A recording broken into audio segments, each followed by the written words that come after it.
আচ্ছা, আপনাদেরকে যদি প্রশ্ন করি প্রেম কত ধরনের হতে পারে, উত্তরটা বেশ খটোমটো জটিল, এক একজনের কাছে এক এক রকম উত্তর হবে। এবার আপনাদেরকে এমন এক প্রেমের গল্প শোনাবো যা শুনলে আপনারাও অবাক হবেন। যে যার প্রেমে পড়েছে তারা কিন্তু রীতিমতন অবাক হয়ে যাবেন। লোনের স্যারের সঙ্গে প্রেম গৃহবধূর, তার জন্য স্বামীকেও ছেড়ে দিলেন, প্রেমিককে বিয়ে করেই ছাড়বেন। তাই আবার প্রেমিকের বাড়ির সামনে ধর্নাতেও বসলেন। কি অদ্ভুত আজব প্রেম বলুন তো। ক্ষুদ্র ঋণ সংস্থা থেকে ঋণ নিয়েছিলেন গৃহবধূ। ঋণের কিস্তি আদায় করতে আসা স্যারের প্রেমে পড়ে যান যুবতী। স্বামীর সঙ্গে বিবাহ বিচ্ছেদ ঘটিয়ে ফেলে চলে আসেন বাপের বাড়িতে। তবে এতে কিন্তু সমস্যা যে মিটে গেছে তা একেবারেই নয়। অভিযোগ যে গৃহবধূকে প্রথমে বিয়ের প্রতিশ্রুতি দিয়ে এই লোনের স্যার অনেক স্বপ্ন দেখায়।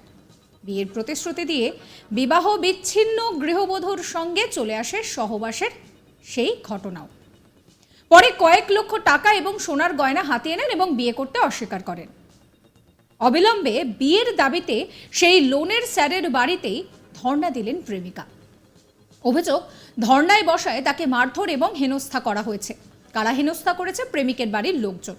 রবিবার 30শে জুন ঘটনাটি ঘটেছে নদিয়ার থানার পাড়া থানা এলাকার ফজিলনগর গ্রামে। স্থানীয় সূত্র জানা গিয়েছে যে নদিয়ার থানার পাড়া থানা এলাকার ফজিলনগর গ্রামের বাসিন্দা ওই যুবকের সঙ্গে দীর্ঘদিন ধরে এক গৃহবধূর সম্পর্ক গড়ে ওঠে। দুই পরিবার এই প্রেমের সম্পর্ক মেনে না নেওয়ায় যুবতীর বিয়ে হয় অন্যত্র।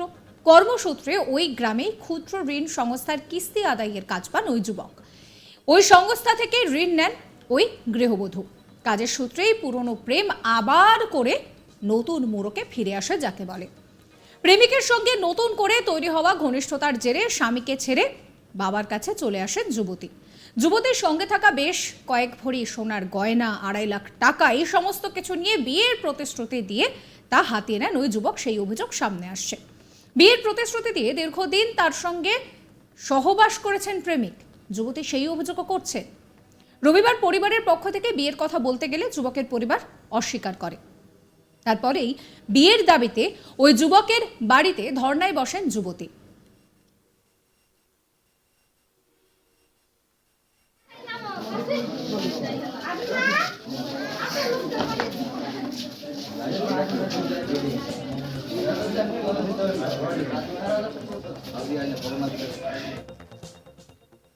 ধর্নায় বসা যুবতী কি বলছেন শোনাবো আপনাদের।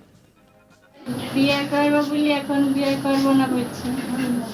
আচ্ছা, আপনাদের সঙ্গে কতদিনের সম্পর্ক আপনার সাথে? বছর। কি বলেছিল আপনাকে, মানে কিভাবে পরিচয় আপনার সাথে? আমাদের বাড়িতে প্রথমে গিয়ে তো বিয়ে করবো বলি কথা দিয়েছে বাবা মাকে সবাইকে। আচ্ছা, আপনার এর আগে বিয়ে হয়েছিল? হ্যাঁ। সেই স্বামীর সাথে কি আপনার বিবাহ বিচ্ছেদ হয় এই ছেলের কারণেই? না। আচ্ছা, আপনার সঙ্গে কি টাকা পয়সা কিছু নিয়েছে? হ্যাঁ। কত টাকা নিয়েছে মোটামুটি? টাকা 2-2.5 লাখের বেশি হবে। আর কিছু? আর গয়না কতটুকু? 1 ভরি মালা, 2 জোড়া কানে। আচ্ছা, এটা কতদিন আগে? এটা 4 বছর হয়েছে। শোনা হবে গহনা লিয়া। আপনি এখন কি চাইছেন? তো ওকে বিয়ে করবো তাই চাচ্ছি। এখন কি বিয়ে করতে অস্বীকার করছে? হ্যাঁ। থানায় কি অভিযোগ করেছেন? না। অভিযোগ, যুবতী বাড়ির সামনে ধর্নায় বসতে আচমকা যুবকের পরিবারের লোকজন তাকে মারধর করা শুরু করেন। খবর পেয়ে যুবতীর পরিবারের সদস্যরা ঘটনাস্থলে পৌঁছে তাকে উদ্ধার করেন। ধর্নায় বসা যুবতীর দিদিমা কি বলছেন শোনাবো। প্রথমে বিয়ে দিয়েছিলাম, দিয়ে সেখানে মেয়ে কোনো যোগাযোগ হয়নি, কিচ্ছু না, মেয়ে শুধু পড়াশোনায় করেছে। তারপরে ও বিয়ের আগে থেকেই বিয়ে করবো এরকম কথা দিয়েছিল, দিয়ে আমরা ওটা জানিনি। তারপরে শুনলো যে আমরা বিয়ে দিয়ে ফেলছিলাম। বিয়ে দেওয়ার পরে তখন আমরা ও ছেলে একটু আমরা রিপোর্ট খারাপ পানো, তার লেগে ওরা ছাড়িয়ে দিচ্ছি। ছাড়িয়ে নেওয়ার পর এই ছেলে তখন যা আশা করে দিয়ে আবার ওর যখন যা দরকার হয় আমাদের সাথে নেয়, যায় আসে এভাবে থাকে। দিয়ে বিয়ের কথা বাড়িতে জানাইতে বলি জানাই না, তো মা বাপকে জানাও, পরে পরে জানাবো। আর ওই শুধু টাইম দেয় থাকে। দিয়ে দুবার করে টাইম দিল, ছেলেদের সঙ্গে কথা হলো যে আর আমাকে 8 মাস সময় দে। ওরা 8 মাস সময় দিল, দিয়ে ওরা আবার ধরে বলছে তাহলে টাইমই হয়ে গেল, তাহলে এবার আমরা বিয়ে দিব।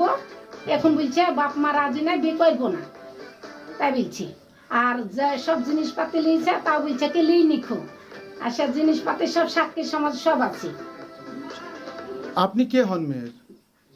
আমি দাদি আছি। আচ্ছা, মেয়ের সাথে ছেলের কি কোনো শারীরিক সম্পর্ক ছিল? সম্পর্ক আছে তো। যুবতীর দাবি বিয়ের প্রতিশ্রুতি দিয়ে তার সঙ্গে সহবাস করেছেন দিনের পর দিন। বিয়ের কথা বললেই বেশ কয়েকদিন ধরে ধমক দিচ্ছিলেন প্রেমিক। এরপর তার বাড়ির সামনে বিয়ের দাবিতে ধর্নায় বসার সিদ্ধান্ত নেন।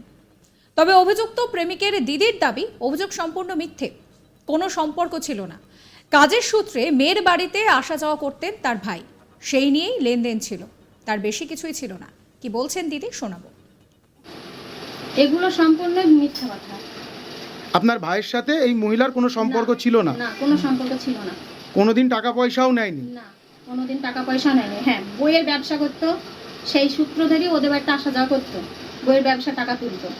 সেই টাকা অনুযায়ী যখন যা দরকার হয়েছে টাকা দিয়েছে, টাকা নিয়ে গেছে, ওরাও টাকা জমা করে দিছে। এই লেনদেনটা ওদের সঙ্গে ছিল, তার দ্বিতীয় লেনদেন আর কোনো কিছু ছিল না। বিয়ের কোনো কথা আপনার ভাইয়ের সাথে হয়নি? না। তাহলে আজকে এরা ধর্ণা দিচ্ছে কেন? সেটা ওরা জানে, আমরা কি করে বলবো সেটা। আচ্ছা, আপনারা থানায় জানিয়েছেন?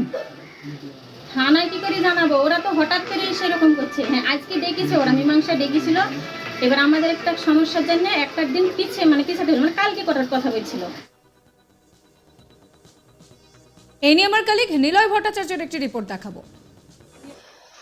ক্ষুদ্র ঋণ সংস্থা থেকে ঋণ নিয়েছিলেন এক যুবতী, আর সেই ঋণের টাকা আদায় করতে আস্তে আস্তেই স্যারের প্রেমে পড়ে যান তিনি। প্রেম থেকে দীর্ঘদিন ধরে যুবতীকে সহবাস করে এবং বিয়ের প্রতিশ্রুতি দেয়। বিষয়টি জানাজানি হতেই যুবতীর পরিবারের লোকজন যুবতীকে বিয়ে দিয়ে দেয় অন্যত্র, কিন্তু সেখানেও সংসার টেকেনি। সেখান থেকে স্বামীর ঘর একেবারে পরিত্যাগ করে পুনরায় বাপের বাড়িতে এসে পড়ে সেই যুবতী।